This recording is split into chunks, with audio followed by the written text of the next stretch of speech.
In the previous video, we simulated the motion of a ball on a spring using the sine function. So when we started the function, the ball moved up and down. Now, what I'm going to do is set the ball back to 0, and then I'm going to pause it after each movement and plot a point at that point in time and see the graph that might be obtained. So I start the program, and then I plot a point at the height of the ball. Now when I press the space bar, I'll go to the next point, and I'll plot a point there as well.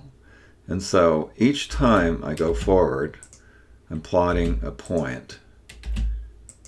And now the ball is reaching the top of its arc. And at this point, we'll start going back down again.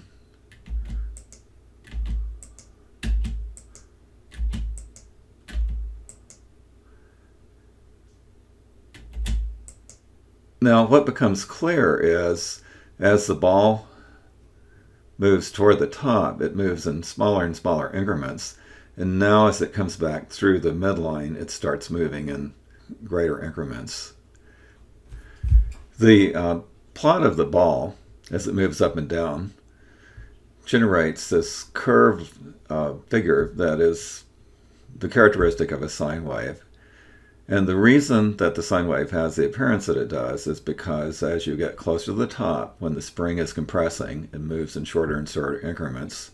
When you get to the bottom, it's stretching out and moves more and more slowly. And then in the middle, it moves faster and faster. This is characteristic of all motion generated by a sine wave.